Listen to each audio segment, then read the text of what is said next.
their system will auto decline it, but then it allows you to put in for reconsideration and provide documentation. Let's say you just pay it off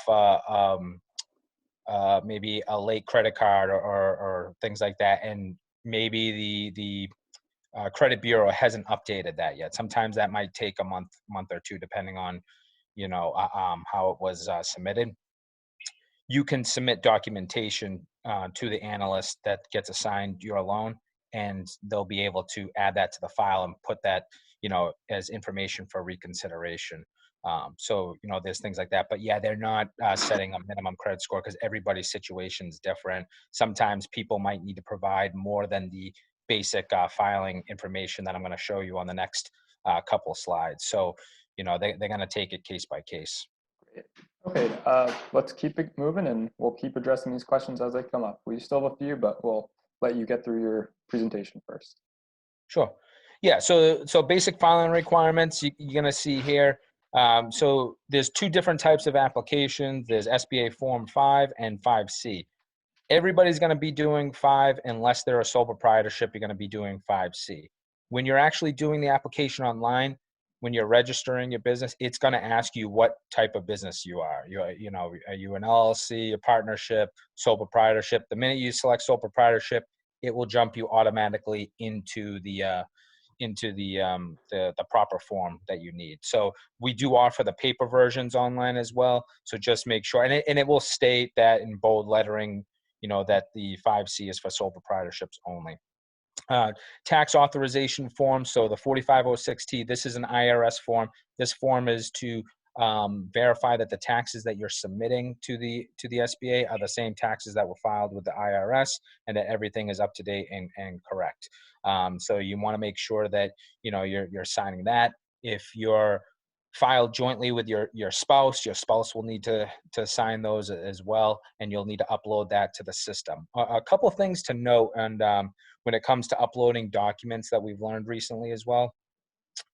When you're providing a personal financial statement, the 4506Ts, whatever the case may be that you have to upload, if you can, try to get on a version of Internet Explorer or the Microsoft Edge to do everything, because from what we've heard is Chrome hasn't been working very well with compatibility issues with the application, and it's causing basically uploading issues, or it's not allowing users to upload at all. So I would highly recommend not using Chrome for the application process, just so you don't run into any issues there. So completed copies of your most recent federal income tax returns.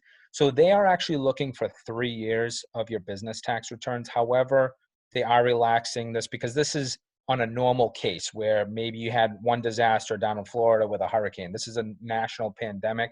It's a little bit different. So this is where I said earlier that new businesses that might have only been in operation a year or two, should be still applying, and provide what documentation you have. So don't be discouraged, from applying. As far as taxes go too, we've also learned today that if the amount is under $500,000, so when you look at your schedule of liabilities and it doesn't take you $500,000 to run your business over the next maybe 6 months, 5 months, they're not going to really require you to submit those tax returns anymore. They still want you to sign the 4506T because they want to verify that you did file taxes, but they're not going to actually require you to submit them. We just learned that today for any loan under 500,000, which will probably be a good portion of them. They're trying to streamline and make this process a little bit faster. Schedule liabilities and personal financial statements. These are just the paper form numbers, but when you're actually doing the application online, it will bring up these forms for you to fill in. Also, too, when it comes to schedule liabilities and personal financial statements, if you have that, like if you're working with an accountant and you already have that and your accountant can provide you a different version, these are just the forms that we have. That does not mean you can't use your own. So if your accountant wants to give you a personal financial statement, themselves, you can upload that one. You don't have to use the SBA version. So make things a little bit faster for you. So if you want to just go to the next slide.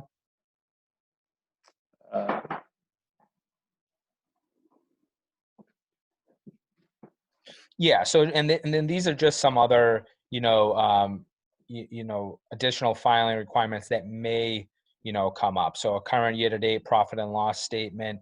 So these are going to be case by case. What happens is once you've completed an application and provided all the standard documentation, the SBA will assign you an analyst from the disaster center, and that analyst will reach out to you if they think that they're going to need to require any sort of additional information.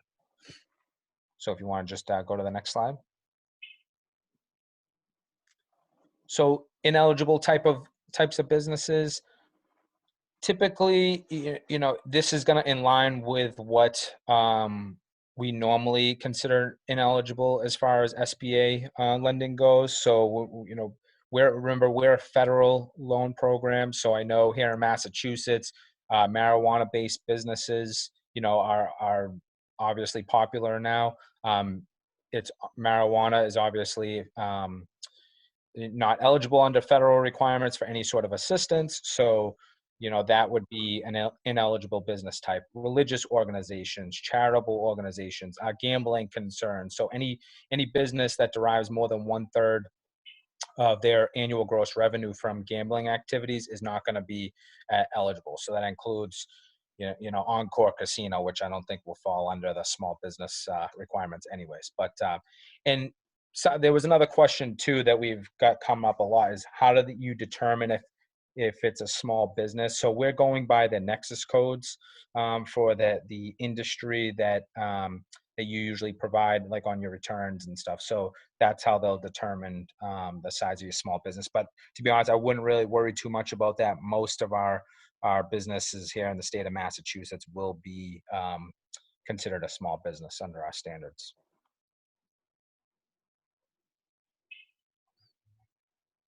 Yeah, and this is just, again, how to apply. So this is the website. So if you just go to sba.gov right now, you're going to see a yellow bar at the top. It's going to say coronavirus information. Just click on that. It's going to bring you right to the disaster information. You're gonna have your options to apply, to check your eligibility, which basically is just checking, that your state has declared, which everybody at this point already knows.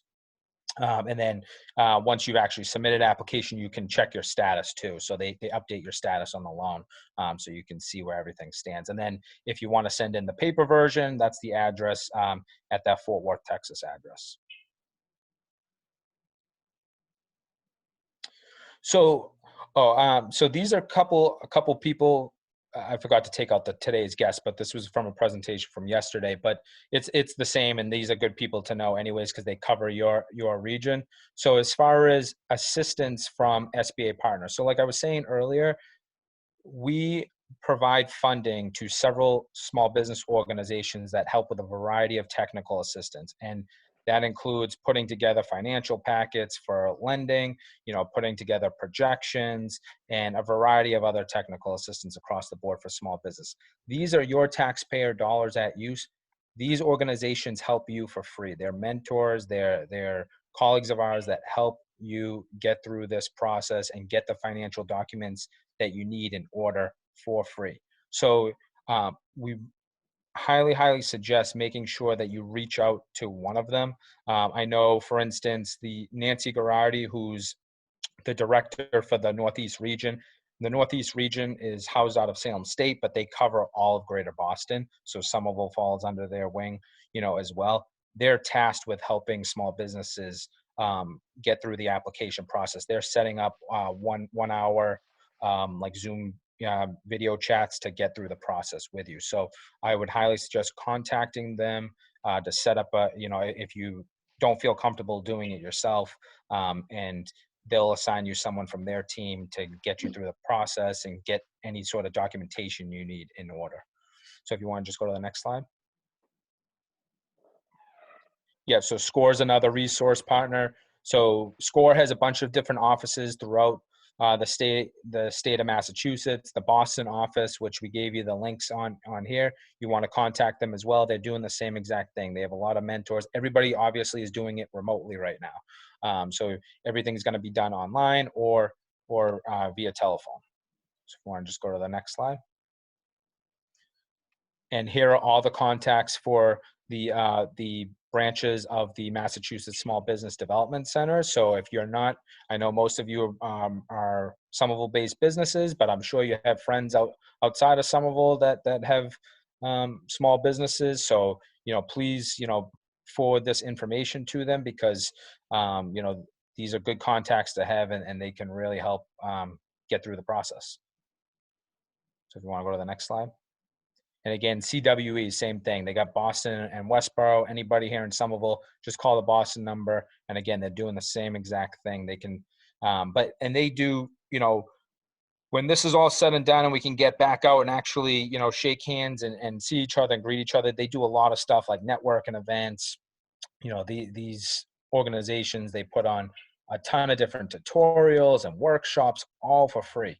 So, take advantage of that, while you can. And from what I understand, most of them now are still going to continue those webinars and workshops. They're just going to do it remotely. So check out their websites, because there might be some stuff that can be really beneficial to you.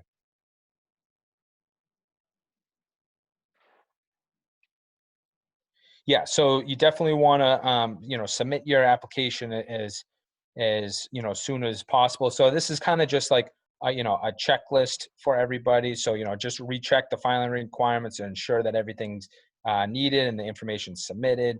One of the couple bullets here, one of the biggest reasons for delays is processing due to missing information. So that's where you want to take advantage of having someone look at your application. Again, they're offering it for their time for free. Our resource partners. If more funds, are needed, you can submit supporting documentation to request an increase. Another thing too, you might not want as much money as the SBA wants to give you. So when I was talking earlier about the $25,000 threshold as far as collateral goes, maybe your business doesn't need more than 25,000. You can request the SBA to lower it below the 25,000 to remove the collateral requirement. So you can do it you can make the request on both ends of things. And then, again, if a loan request is denied, you have upwards of 6 months to provide new information and submit a written request for reconsideration. So if you want to go to the next slide. And these last couple of slides, I know I don't know what time it is, but we might be running up on some time. But I'll try to just get through them as as fast as possible. Nick, you're more than welcome to give anybody this presentation. So this is just these next set of slides are an overview of what the screens look like for the application process. So when you actually go to sba.gov, you're going to see these. When you click on that yellow bar up top, it's going to bring you to this screen. The first thing you want to do is click the apply online, because that's going to be your starting point. So if you want to go to the next slide. Yeah, so here, as far as it's just kind of telling you the different forms that it's going to be with you. We don't need to go over that because I already talked about the forms. So when you actually apply online, the first thing you're going to end up doing is you have to register. So just like if you go to any other, website that you have a subscription to, whether it's a clothing store or ESPN, whatever the case may be, everybody's got to register. You got to register as a user. So that's where you're going to put in, your information. It's going to ask you to create a password, create security questions. One thing too, we found out, and please try to remember this, remember your password. Do not lose your password. From what we heard, the system for one reason or another is not going to have a feature set up. If you need to get your password changed or you forgot your password, you will have to restart over again and re-register and everything if you forgot your password. So please keep that password on hand and try not to lose it. We just learned about that today. These are some glitches that we're constantly being updated on. Yeah, so once you register, you'll be applying online. There's going to be two options. There's going to be that homeowners and renters, the businesses and nonprofit.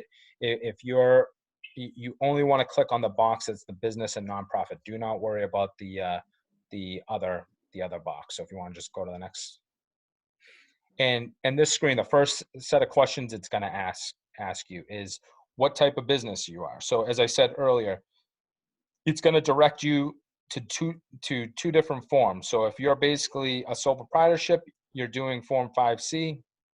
Anything else, you're doing Form 5. So just make sure you're clicking on the right business entity so you're filling out the right form. And then down below, this is very, very important as well. Are you applying for, and check all that apply. The only thing here businesses in Massachusetts should be applying for is the Economic Injury Disaster Loan, EIDL. Do not click on anything else because it's not going to recognize your business, because we only have one declaration, and that's for economic injury. So please don't click on anything else. So yeah, when you click on the economic injury, it's going to bring you, just ask you what county you're in Massachusetts. It's going to bring up the different declarations, because what happens is when a variety of states declare, counties that border those states fall under their declarations as well. So like for instance, when Connecticut declared a few days before Massachusetts, some of our southern and western counties actually fall under their declaration too. That's why you'll see multiple declarations for Worcester County there. But if here in Suffolk County, you'll probably only see that one declaration. So just make sure you click on it. So Dan, I wanted to, I thought we could pause for a sec and see if we could address some of the questions. It looks like the remainder of these slides are primarily for the step-by-step process through the application process. Yep. So I wanted to see if Lauren, if you were tracking the questions that we've received, if you would be able to start to reel some off. Yeah, we have about a dozen so far. Cool. So to start, Dan, could you talk a little bit more about when a successful applicant would be starting to repay the loan?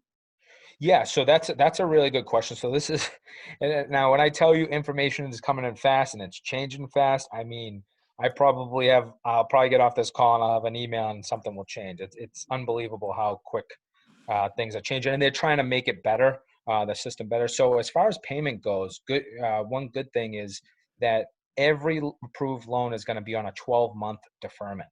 So it was initially 4 months as of like just a few days ago, and it just turned to 12 months. So so your first payment actually won't be due till a year after you sign the note. So what they'll do is, let's say you have a 20-year note. Your first year will be deferred. However, you will incur interest during that time, that 12 months, because they're going to issue the funds to you right away. They're just going to recalculate that interest into the last 19 years of remaining payments. So, but you won't actually have to be making a payment for the first year of the loan. Great. And then I was also hoping you could touch a little bit about whether, if you're a home-based business, what kinds of things should you be reporting? How does that change based on compared to a brick and mortar? Can you speak to that a little bit? Well, yeah, I mean, as far as you on the schedule liabilities, put anything that you have to pay on a normal to cover your normal operating expenses, whether you're working out of your home or not. As far as what your liabilities go, that shouldn't change anything. If you have a line of credit at a bank, you want to put that on there. If if you're have different vendors that you're paying, you want to add that that information. Whatever your normal operating expenses are, include that into your schedule of liabilities. The analyst is going to look at everything, so that's why they handle everything case by case. So and then they're going to make a judgment based on what they feel you need to run your operations for the next half year or so. Okay, great. And then we had a question about the underwriting requirements. So can you talk more about that, especially because this is a program through the federal government? How does the underwriting requirements differ from a more traditional loan? Well, not too much different. The only thing is because it's a different situation, because we know all the businesses applying for this particular loan are going to be struggling financially. That's just the case. In a typical conventional loan, banks or whatnot are looking at your past performance, but then they're also looking at projections. This is a little bit different because it's more of an assistance to keep your business in operation while the economy settles itself and and the pandemic hopefully settles down. So they're going to be a little bit more relaxed, and this is why the longer terms come into play, because they still want to make sure that cash flow wise you can make this payment. So that's why they're planning on pretty much maxing that term out to the 30 years from what I understand for most of these loans, because they want to make that payment as small as possible so it fits into the cash flow of the business. So they will be looking at past performance, and that's why they'll look at like the last 3 years of performance. One thing, this loan, if let's say your business was not doing well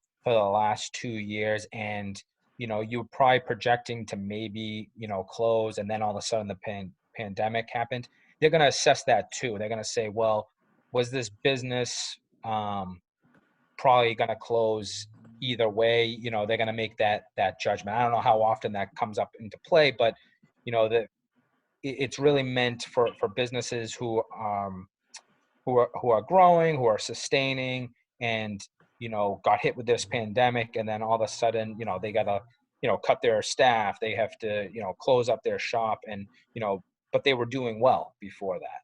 If you're a business, you were going south well before this pandemic, the program, they're probably going to notice that in the numbers and probably decline the loan to that sense, if that clears it up. Okay, great. And then you talked a little bit about the issues that have shown up in Chrome and suggested using Microsoft Edge instead. Do you happen to know if people have been having issues with Safari or Firefox? I haven't heard any issues with them. Yeah, it's honestly, I've been tracking 3 different small businesses that kind of were like the first ones to go in, and they all were using Chrome by chance, and they all had the same issues. And then when they switched over to an Internet Explorer version or Edge, they didn't have those issues anymore. So I have not heard anything about Safari or Firefox giving issues. Okay. And then we had a couple questions about the tax returns.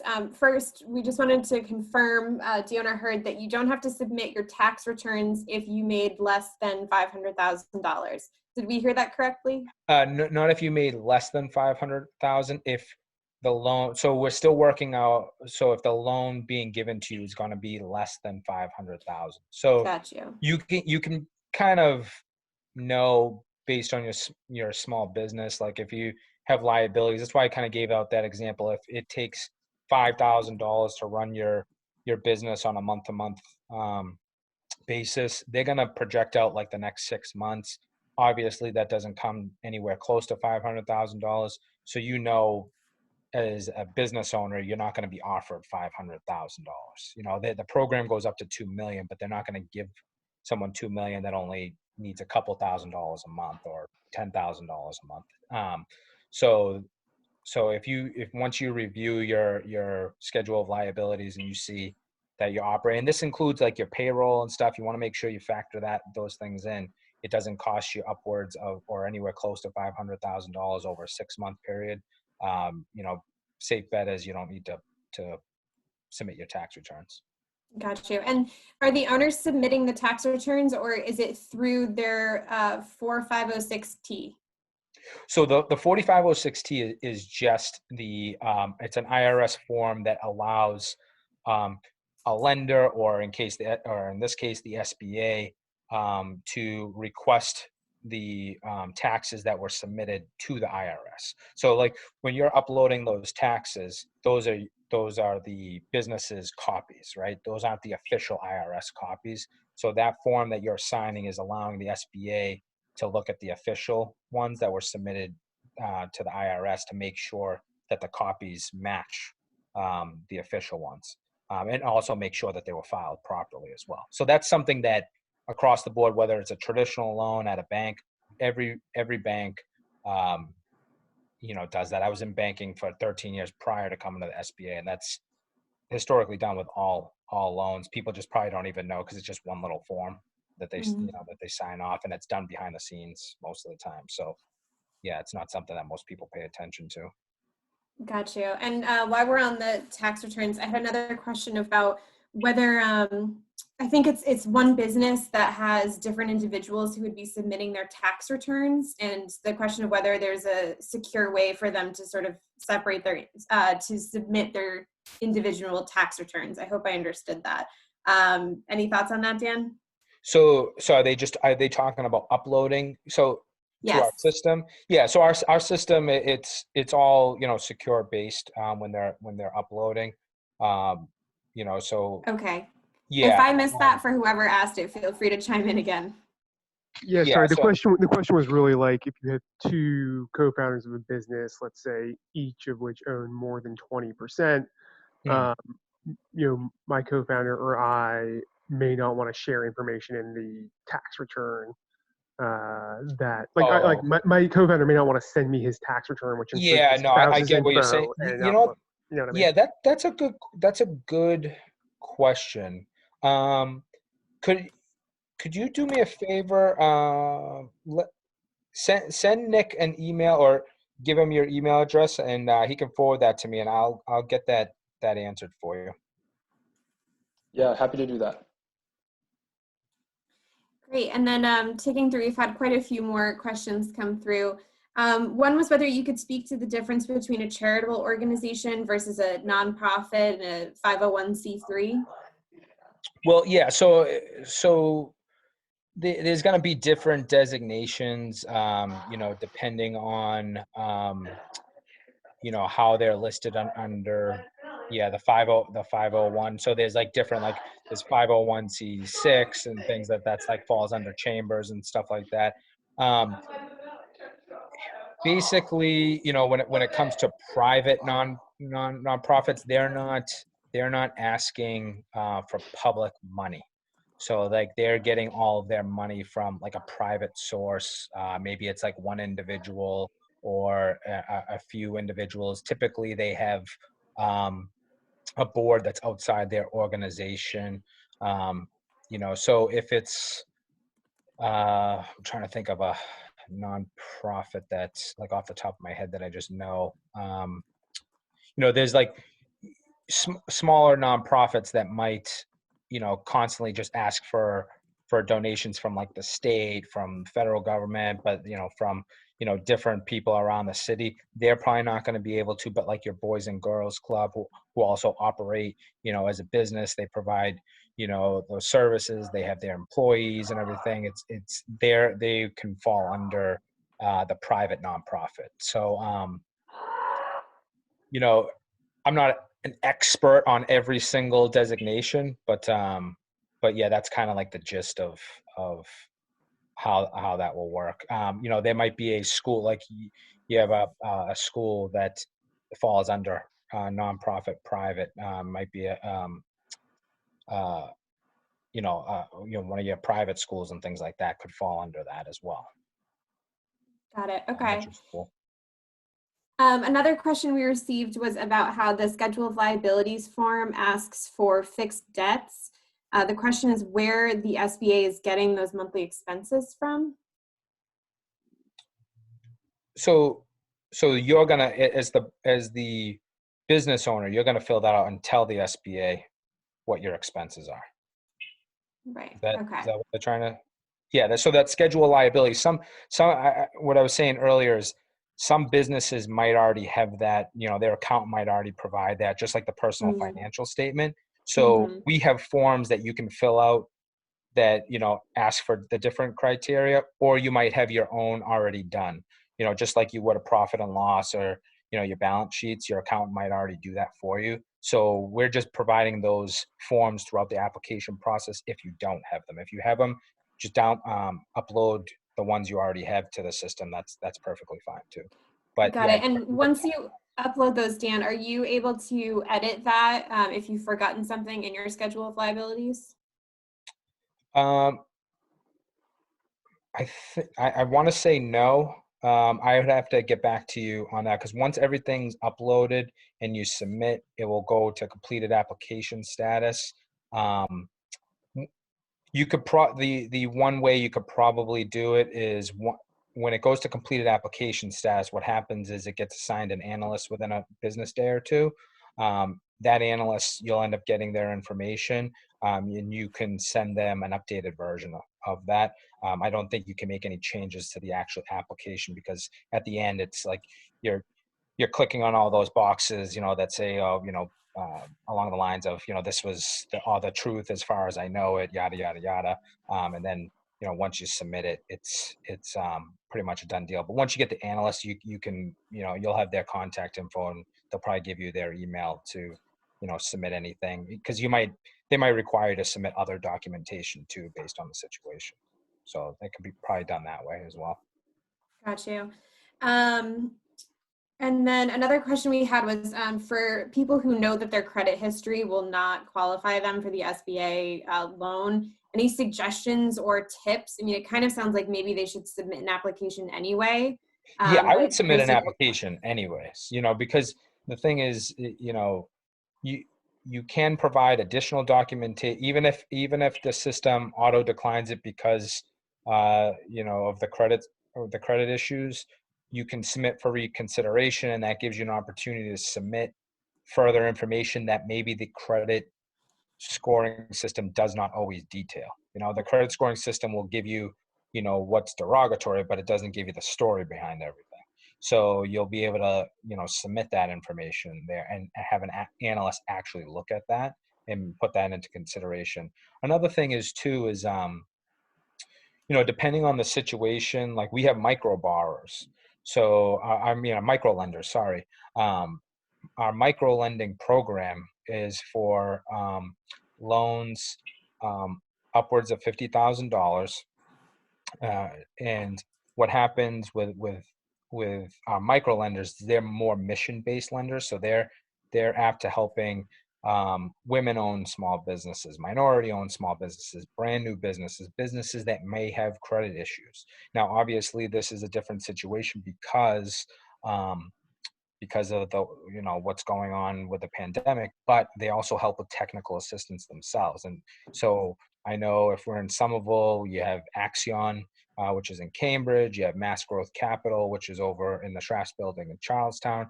All in the area that can actually assist, and they may be able to provide you a micro loan. Also, too, a lot of those organizations have other lending options there as well that they may be able to fit you under depending on the situation. So they offer our microloan program, but they also offer several other types of programs as well. So that's an avenue to look at too. So I'm just going to do a time check. It's just turning 3. I think we have time for maybe 3 more questions. We will go a little bit over, and then Dan, if there's anything final that you'd like to point us towards for resources. And Nick too, like anybody on the call today, Nick, feel free to give them, my email. I'll answer, questions, after this. Just shoot me an email with your question, and I'll get you if we can't get to it today. Great. Yeah, we'll be sharing this. We'll share all the slide details as well as contact for Dan and the other folks in this slide, either in an email to attendees or also potentially posting on our website. Lauren, I'll pass it to. Do you want me to do one more? Yeah, let's do 2 more questions, and then Dan, you can do the sign off. Cool. Sure. So we had actually I'll bunch 2 questions together. One question was about if your business is an Airbnb, whether that is something you would be able to, is this a resource you could use for that? And secondly, if you are a sole proprietor with your own LCC and you're sort of, I don't know, I hope I'm not getting the details on this wrong. This person's welcome to chime in on the chat if I am, but you're a 1099 contractor. Are there any specific things that you should be keeping in mind as you go through this application? Are there any qualification issues that they should be aware of? Well, so as far as Airbnb, I mean, it would really, so that's just the platform that they, have their rental properties on. So rental property owners qualify. As far as how they have their business, it just depend on, whether that particular person under Airbnb sets up their business as an LLC or whatever the case may be. As long as they set it up as some, business type, they should be fine. But, I would think the Airbnb kind of falls under the rental property owner. So I would have them, apply. And then what was the question after that? Was it a single member LLC? Is that what I'm kind of gathering? Yeah, they're an LLC, but they're also, it sounds like paid through as they have a 1099 for their tax purposes. So they're getting a 1099 because they're doing like a job for another business, I'm gathering. Got the sense it was the same, but I'm not entirely sure. Yeah, that one, I'd have to get like further clarification. If that person that sent that question, if they just give them my email, and I can kind of get some clarification on that, and that might that might be better. Dig in a little bit further into it. Got you. And then for a final question, is there any resources available for translation if people are not speakers of English as their first language? Yeah. So as far as the paper forms go, when you're actually going on to the application itself, you up at the top right-hand corner, you can go to get the paper apps, and they have them in Spanish, all the paper apps. Also, too, we're planning on doing a few of these webinars in Spanish right now. We've been working with the City of Lynn and the City of Lawrence because we actually had some events planned there in April that we had to cancel. So, but anybody can actually join these. So as soon as we get dates for that settled and I find out, the times and everything, I'll shoot that out to your team. And if you want to relay that to the small businesses in the area, especially if they speak Spanish, I don't know if it's going to be in any other language. In our office, we have a couple of Spanish speakers. I think other than that, nothing, but I can check with our resource partners and see, who they have on their staffs. Cause maybe, we can look to maybe do Portuguese or some other languages that we have a large, business community for. So we can definitely try to work on that. That would be wonderful. I know many of our Somerville busites would appreciate that. Yeah, I'm learning Spanish by the day right now. Good for you. I really should have paid more attention in class. It's biting me in the butt right now. And Dan, I think to clarify from the last conversation or the last presentation you did was that folks who may need language assistance can still call the main number and request for translation assistance. Oh, yes. Yeah. So the main disaster number, which is in the slides, you can certainly call them. Just advise, please be patient, because they're as I said, usually disasters might only affect a state or two. This is affecting 50 states. So with the same amount of people in the disaster centers, so they're inundated and on the calls all day and all night. So you might be waiting a little bit, but that's where talking with some of our resource partners too, because there are a variety of different language. Like in SCORE, there's SCORE Boston has like 100 different mentors. They can probably, I'm sure they may have a few mentors that speak a variety of different languages. So it might just be even just calling our local resource partners to find out if there's someone available that can have conversations in different languages. I'm sure you'll find that here locally. Great. Okay, Dan, I want to thank you again for taking this time today to talk with our businesses and give us more insight and information about the EIDL. Yeah, sure. Anytime, Yeah, we got plenty of questions. Give out my email. Oh, sorry, go ahead. I would definitely, I know, Nick, you got my cell phone on my email line, because awesome. Like everybody else, we're working from home, so